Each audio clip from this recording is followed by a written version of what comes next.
So, as we think about store design, the experience in the real world, I wanted to reach out and talk to some of the pioneers who have really kind of thought through the experience in the past and are thinking about how to apply some of the lessons, learnings that they had in the past in our future, in our different future.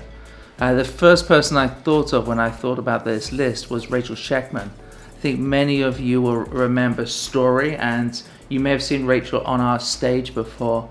And Rachel is the founder of Story, and she's been a great pioneer in terms of rethinking what is retail, what is the retail experience, and how it works. And she was so successful that the Story concept was eventually bought up by Macy's.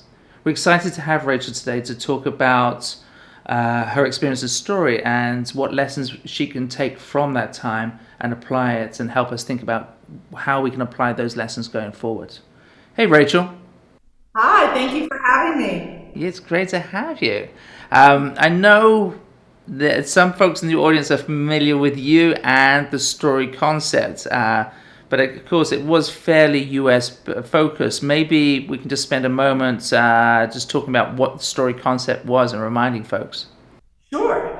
So the concept of Story was a space that had the point of view of a magazine. Then we reinvented it entirely every 1 to 2 months like a gallery, and we sold things like a store.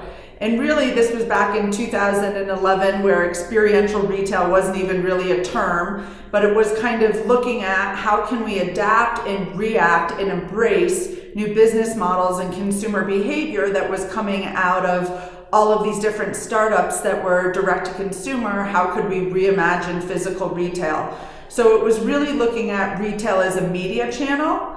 And really what I mean by that is, magazines tell stories by writing articles and taking pictures, and we told stories through merchandise curation and event programming. But we also had a second revenue stream, which was quite unique at the time, and that was sponsorship. So we kind of thought, well, magazines have advertisers, why can't we have sponsors? And those sponsors became part of the content. So we would have like Cigna sponsor our feel good story all about health and wellness, or Target sponsored Home for the Holidays story. So it was like an immersive. Yeah, it seemed to have inspired so many future retail concepts. We saw so many other companies try to rethink the model, whether it's is the store just about purchasing, or is the store about presenting, and what are the revenue models there?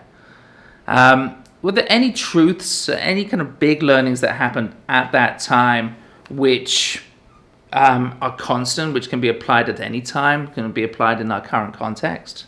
I think one of the biggest things that I thought about way back when I started Story, and I continue to think about daily now, is when you think about, retail store experience, are you giving the customers something they can't get on their couch?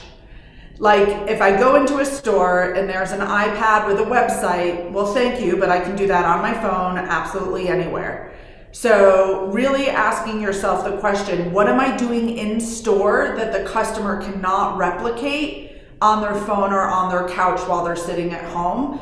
I think it's simple, but I think it's imperative because it's shocking to me how many stores have redundancies in them, and I think consumers now more than ever just they don't have the patience for it. Yeah, I mean, there is so much real estate out there, whether it's empty real estate or just real estate that retailers hold leases for. Do you see that as is there an opportunity there for these retailers? I mean, I think we'll see more and more. I mean, I hear rumblings of a handful of friends of mine who run D2C brands opening up lots of new stores in the next year or two. So I do think it is an opportunity to get creative, so to speak, with lease negotiations and growth strategy. And I think it's also kind of the converging of different frameworks and how we look at things, right? The store was always seen as a place of transaction, and yes, it should be. But if there's anything this pandemic has taught us, right, it's about, pickup and in-store technology, and those are just table stakes, right? To me, those aren't bells and whistles anymore. And so, really rethinking what is the purpose of the store. Is it customer acquisition? And the economics for customer acquisition look a little different than sales on a P&L. So I think, the function of a store is going to evolve. And I think the breadth and depth of opportunities, are quite endless because there's a huge surplus of space at the moment.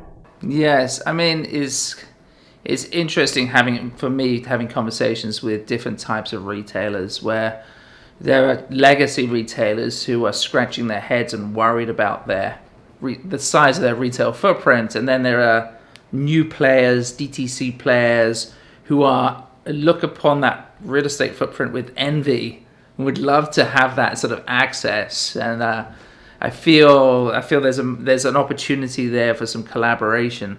I mean, in terms of collaboration, I mean, maybe we can touch a little bit upon the space that you were in. Let's call it the kind of department store space, the providing of multiple different products in a curated space, especially when Story was brought in by Macy's. I mean, do you have any points of view about the future of department stores? There's a lot of question marks over that, and I wonder, and there are some new models as well. I wonder what your view is with department stores. Listen, I think that there's a function and a place for them, but I think it really goes back to asking that question of why? I always say there's a 5-year-old trapped inside me saying, but why? Why does it need to exist? The reason why it existed however many years ago when they started was a lot about convenience and many things that aren't good enough reasons now, right? And so to me, many of these stores have products you can get many other places, right? So it's not product that's differentiating. I think there's much opportunity to evolve service at department stores. So, it's kind of a non-answer. I do think that there is a future for them, but I think they need to look and act differently than they have for the past couple decades because they haven't changed with the consumer. One of the last activations that you ran was, I think, a store in Dallas, or yes, I wonder. I think where you kind of brought all of your knowledge and your capabilities to bear. I wondered whether you can take us through what you did there and what you learned. The concept was called The Market by Macy's. I worked with an amazing team. And the task at hand was, how do we take the best of Macy's and pull it in a smaller format store and reimagine it with different brands and services in a local format. So it was a 20,000 square foot store in Southlake, Texas. And before I really get into the store details, one interesting insight I thought that could be worth sharing was kind of part of the methodology and the approach that the team took to build it. And one of the things was, here we are, a bunch of New Yorkers saying, oh, we're going to open up a community-centric store in Southlake, Texas, right? Oh, here we are, we're big Macy's. We're going to be, small and unique and welcoming in this community-centric environment. But no, we were a big company. I know nothing about Southlake, Texas. So me and the team started spending a lot of time there before kind of breaking ground on construction. And we kind of thought to ourselves, what are things we want the experience to evoke? And a lot of the words were around hospitality and feeling like you're in someone's home. So before we even started work there, I found an Airbnb and I reached out to the owner and I said, hey, I'm looking to meet different people in the community for this new business. And instead of going to a restaurant, I'd like to host them at the house. So can I host a little party here? And I thought, what you put out is what you get back. So if we embraced a lot of those emotions and tactics that we wanted consumers to feel when they came in our store as we were building the business, was really our thought process. So we had the editor-in-chief of one of the biggest magazines in Dallas there. We had, designers. We had all different type of food critics. We had all different type of people come by this Airbnb, and we hosted it like it was our home. And that's really how we built the business. Before we opened up the store, we had the mayor and neighbors come to do our beer and wine tasting. So that, the beer and wine list in the cafe was chosen by the community, not from these New Yorkers who thought, they had all the answers. So I just mentioned that anecdote because you can see pictures of products on a wall or things listed on a menu, but how they got there and why they were the way they were, I think really contributed to the successful launch of it. I mean, unfortunately, it was just weeks before the shutdown in February that we opened.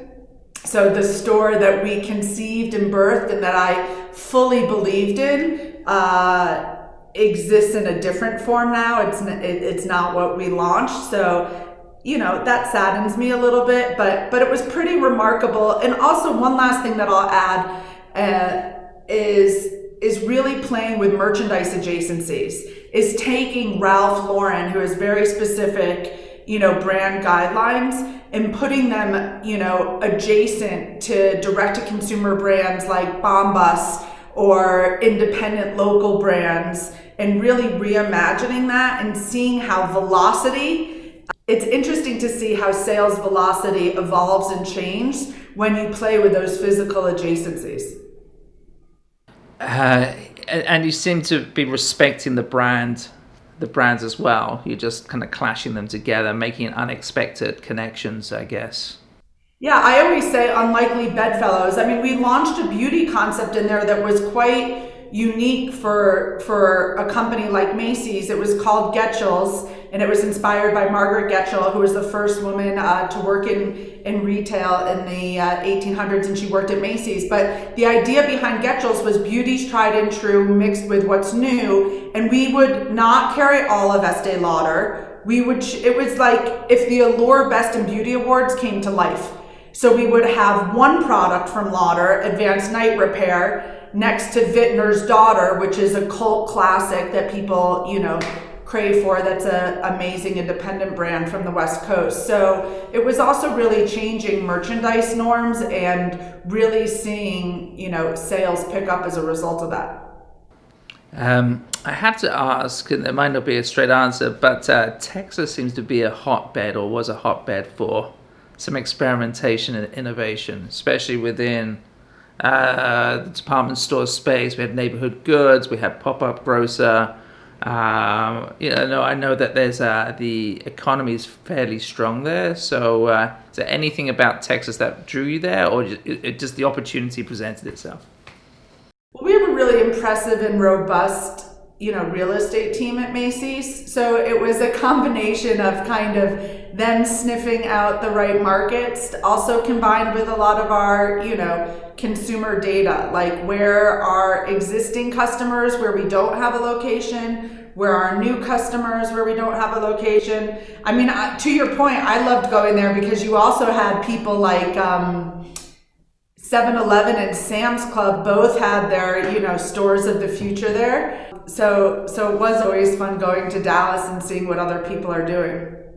Maybe it's the first stop we have when we all start flying again, maybe, as retailers. Tell us about this concept of experience per square foot as we think about how some of the audience can take some of your remarks and kind of learn from them. Maybe applying this theme of experience per square foot is one of the lessons. Yeah, well, I think, part of the idea of experience per square foot is that, people, aren't transactions, right? And there's emotion involved, and there's other bigger, broader things outside of our control. And so one thing I thought a lot about, with Story and with everything I do now is how we all learn in different ways. Some people are visual learners, some are auditory, some are visceral. And so when you're selling a product or telling a story, what's the best way to do so? In some cases, it might be demoing a product so someone can physically experience it. In other cases, it might make sense to have signage that has a story written about it. In other cases, an illustration about, whatever it is. So it's really saying, what's the best way to achieve what I want to achieve? And so we always had something that was, visual and auditory, adjacent to most experiences, so that you were, in theory, penetrating a broader audience, taking into account that people learn and behave and consume, data and information and communication in different ways. There's a lot of question marks over the future of the store, future of real estate. There's been accelerated change, and obviously we are not through the woods when it comes to the current situation, current context in terms of the pandemic. Do you see a future of the store, and what would its role be? Yeah, I think you'll never hear me bet against a store. It's just we have to evolve with the store. I went into recently an amazing new store opened up in Los Angeles during the pandemic called Dries Van Noten, a fashion designer. And to make a long story short, one of the things that struck me, it was such a magical experience. The design of the store, the thoughtful curation, everything. But one of the things that really struck me was that there was all this evolution around design and merchandising and store experience, but it struck me that we haven't really evolved customer service and customer experience. And that, to me, for whatever reason, I don't think I'm going to go get in the customer service consulting business, but really saying to ourselves, what if psychology and improv had a baby and it was a new type of training for store associates? And I think, we have AI learning and we have bots and we train customer service people online, but we haven't evolved how people engage in a physical environment. So I think that's one of the biggest, it's not sexy, but I think it's a huge opportunity to really reimagine the role of people in stores. Yeah, I sometimes, as you talk, I sometimes think that there's a perception or assumption that we all turn up for our job interview and we're all the same, and we're sure we have slightly different skills, but we think the same and believe the same, and in fact we're very different. And also the way we interact is very different. It'll be interesting to see whether somebody could take advantage of that and create a new standard. Yeah, I think it's a huge opportunity. Well, on that point, it's always a pleasure to talk to you. Always get inspired by these conversations. Thank you, Rachel Shechtman, founder of Story.